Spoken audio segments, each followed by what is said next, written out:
Sit down on the couch with your favorite food and drink and crank up that old VCR because it's time to dive into more horror anthology with VHS Beyond, a Shudder original that's the seventh entry in the long-running VHS anthology franchise. If you are unfamiliar with what VHS is, she's too young for you, bro. VHS came before DVDs. We would take something called a VHS tape, we would put it in something called a VCR, we would remember to be kind and please rewind, and we would watch our favorite movies, our favorite television shows, as long as we remembered to schedule them properly and set them and everything, because it was really archaic back in the before times. So yes, in regards to the VHS anthology franchise, in 2012, basically the idea was let filmmakers make some little short horror movies and have a wraparound story. And then they did that with VHS 2. They did it with VHS Viral that was so well received that it killed the franchise for 7 goddamn years. And then we had VHS 94, we had VHS 99, and VHS 85. From 2021 to 2022 to last year. So now, yes, the fourth entry in the last just few years. That's turning out pretty goddamn quick. And honestly, the VHS franchise has been well received in parts, and yes, it does show creativity when it comes to developing a short story, using some proper makeup effects, going for shock value, and just showing, hey, this is what we can do. And some talented directors have been involved throughout the years. Even VHS Viral, even though that movie is absolute dog shit, I mean, you could tell that people were trying to do something. It's just that the people involved in the whole process decide we're just going to make this entry god awful. I think that's the only one I haven't retro-reviewed. I will at some point, but my god, it was awful. Now, I do want to say in regards to what I have graded the previous entries, VHS, when I retro-reviewed it, it's like between a B plus, A minus, depending. Like, you know, there are a couple tapes I had issues with. The wraparound story is actually pretty good. VHS 2 featured my favorite tape, Safe Haven. Safe Haven was fucking awesome. I'd love to see a full-length movie on that. But that last tape with that dog and that alien, you know, abduction slumber party, no, goddamn no. I have a problem when it comes to, you know, violence among animals. Or violence involving animals. VHS Viral, obviously, as you can guess, an F, and then VHS 94, admittedly, I might have graded a little bit too high when I gave it a B+. It probably would have been more like a B, B-, but it did have some good stuff, and it was a nice return to form. VHS 99 had a few decent moments, but was uneven, and VHS 85 was what it was. It was a little bit better than 99, but not by much. Now, the wraparound story for this particular one involves a couple tapes that were purchased by a Redditor at a flea market, and they show proof of alien activity. And that's basically where we're going with this. Instead of going full horror the previous times, this is going more the sci-fi route. And while there is one particular tape that goes maybe a little bit more for the body horror, and there's body horror in the other ones, this is the most sci-fi of them. And you know what? I'm just going to talk about the tapes first, and then I'm actually going to give my opinion on the movie before I, you know, dive into any spoilers. I do want to say, however, 7 directors, 9 writers, 4 of which pulled double duty. The tapes, we have Abduction with Abduction. That's the wraparound story.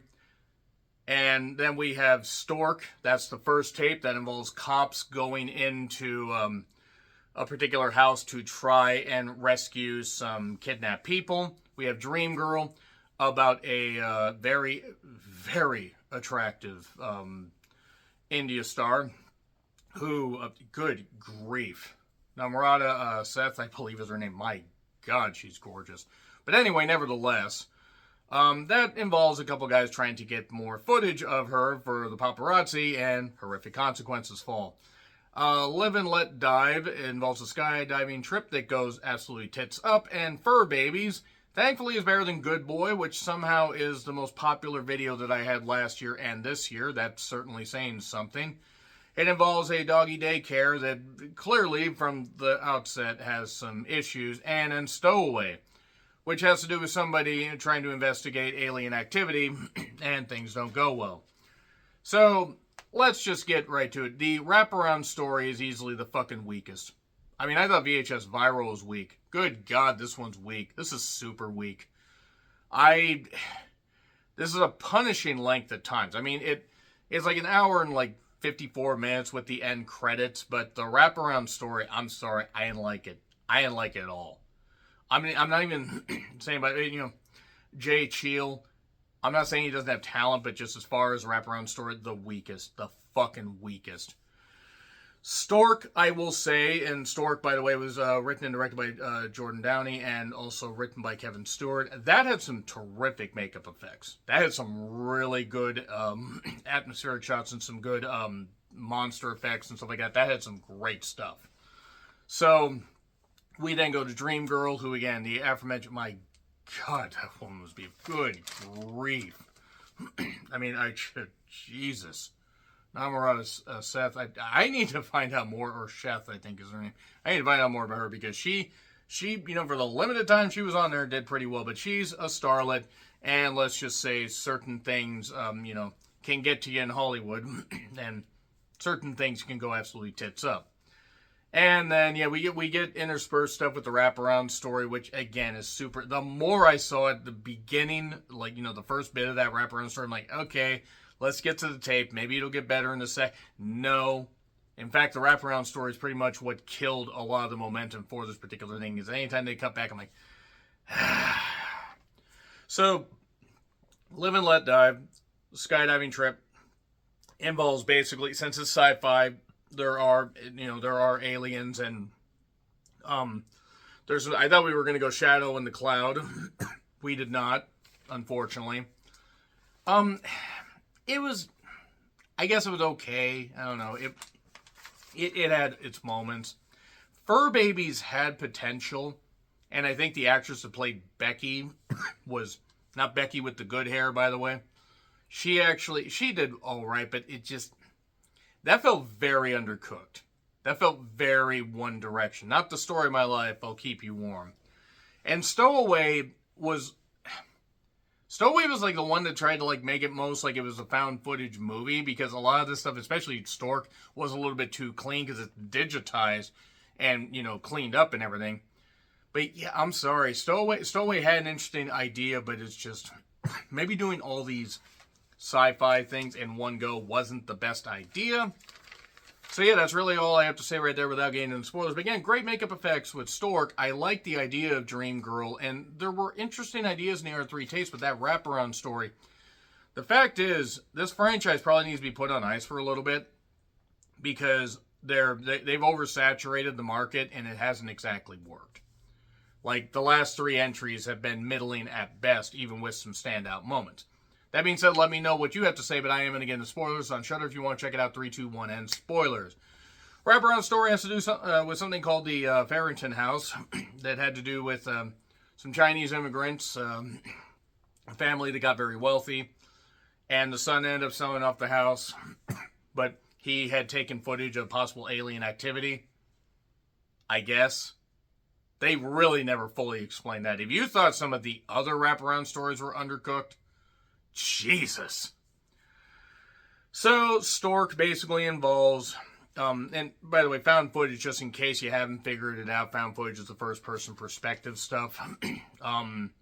Really, I mean, if you didn't know that, I don't really understand how you have somehow not heard of it by this point. Nevertheless, in Stork, you have cops gathering. There's a guy named Segura, I think is his name, and he's got the camera, the body camera, and they go to this house where crazy shit is going on.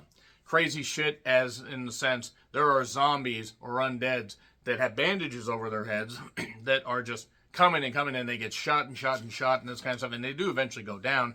There's even a zombie with a chainsaw, motherfucking chainsaw, so come and get it. Leon does not get decapitated in this. That is a deep cut for Resident Evil fans. But terrific makeup effects in this. This is the standout of the goddamn thing. Give Jordan Downey a chance to do something. Kevin Stewart also, good. I mean, I'm not going to say the writing was necessarily like something that stood out to me, but as far as the pacing, this is pretty good stuff. So I'd like to see what else they can do. If we're going to team them up, if they can do something like this with a short film, this is pretty good. But they ended up shooting a bunch of them, and one of these cops actually had a kidnapped kid, and this house is supposed to be housing them, shall we say. Obviously, why the fuck else would a house be there? So they then had to get upstairs because the dead people are revived. they find this one guy that they shoot in the knees, and they open his goddamn, they take the bandage off, and it's hollowed out. Not like a zombie ate his brains. Like, no, like something ate his brains. There was this alien, this moon rock, oh wow, that fell down and ended up, basically some parasite came out. Something came out.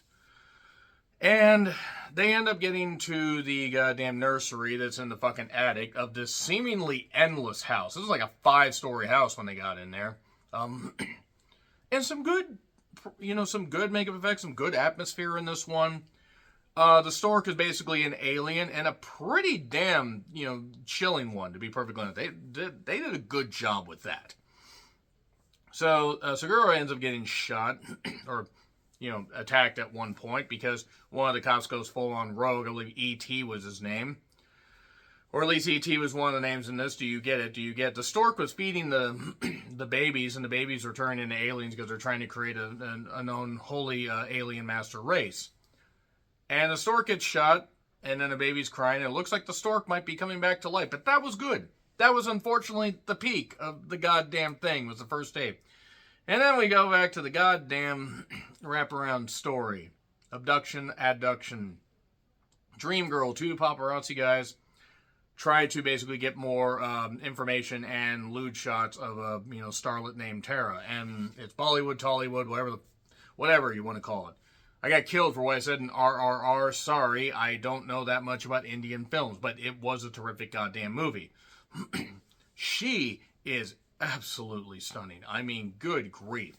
And obviously, she rose to such fame really quickly. There's talk that she's into witchcraft. Basically, what it is, one of the guys, a very nerdy guy, sneaks into her trailer, and it turns out she's crying because the director's yelling at her, all this stuff.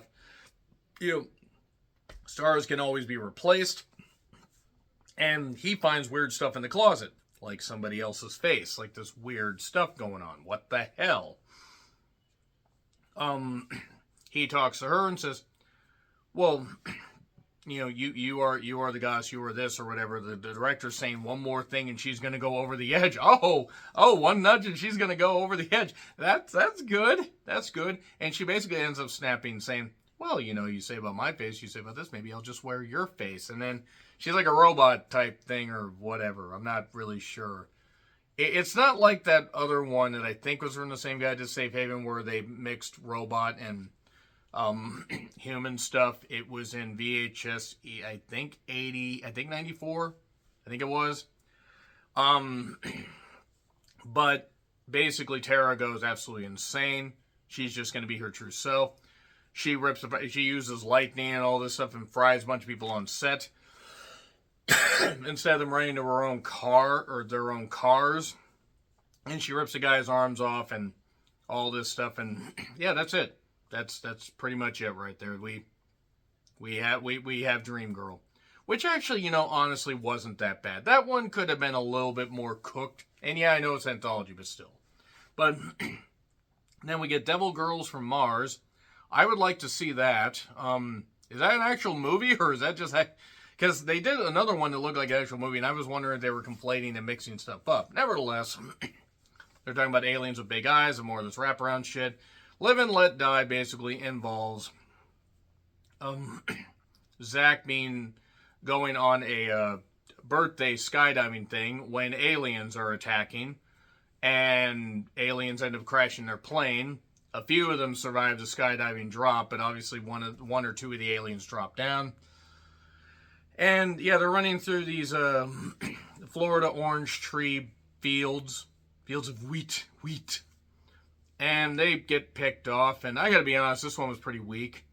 Like, this looked very video game-like. The aliens looked goofy. I mean, they had weird laser heads and stuff like that. It was alright. It was alright for what it was. I do want to shout, though, as far as Dream Girl, that it was written and directed by Vera Pal, and also written by Evan Dixon, and Live and Let Dive, was written and directed by Justin Martinez and Ben Turner. And I had to write a lot of that shit down because there's a lot of notes to take. So this basically ends up with Zach, watching people getting picked off. He gets in a truck where it looks like he's about maybe to escape, but this guy's like, you need to get the fuck out of my truck. What the fuck you doing? Then he gets picked off. A couple of his fingers get chopped off, burned off, whatever. And then he ends up getting lasered in the face, but not dying. But then that's a signal to carry the truck up into the goddamn ship, and that's it. That's it right there. Fur Babies was written and directed by Justin and Christian Long. Justin Long, yes, the same guy that was in Jeepers Creepers and Dodgeball and Barbarian, and I like Justin Long. And I don't know much about Christian Long, but whatever. Basically, there is a doggy dream house ran by Becky where all your animals can be good. They can be treated and pampered and stuff like that. And two people from this Humans Against Animal Cruelty group show up with a dog, and they become they're being tortured by Becky because Becky is doing Tusk-like experiments on them and turning them into human-like dogs. So not like Good Boy, because Good Boy actually this didn't have halfway bad ideas, and this was, I guess, some comedy, but this was weak, I thought. Interesting idea, but I thought was kind of weak. The rest of the group arrives, and they get picked off easily because nobody is smart. And then, we have, and the woman playing Becky is the standout here. She tries. She really tries. There's this thing about her brother that's not very, fleshed out. He's kind of simple. Maybe was experimenting on because she's been doing experiments, transforming the jaw lines, the nose, and everything, making them human dogs. And then we see this one dog with a camera on it, because that's how you see the shit. And then he ends up diving out the dog door that wouldn't have actually fit anything beyond the dog I have, by the way. I just want to say that was a very small dog door. And attacks a guy trying to steal Amazon packages. Now, if you're going to steal packages, you do deserve to get ripped apart. And hopefully you do, and hopefully your family watches.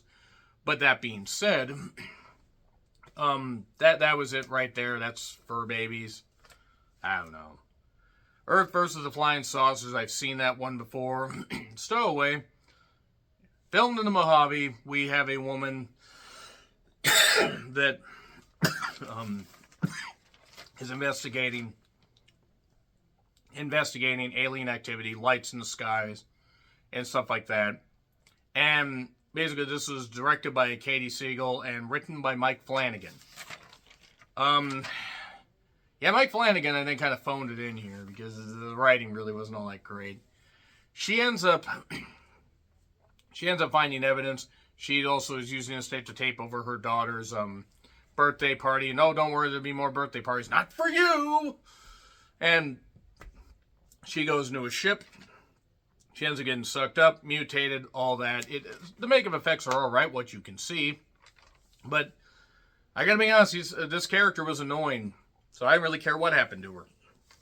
And the wraparound, then we see footage of the alien going in the sun's mouth, which sounded a lot less dirty in my head. And, I was tempted. Once Stork and Dream Girl happened, I'm like, okay, I'm ready to like this. Despite the wraparound story, and just the more it came around, the more it wore on me. So there's potential with some of this stuff, but a lot of it was just and I'm going to give it a C. I got to be honest, C. It's not really all that great.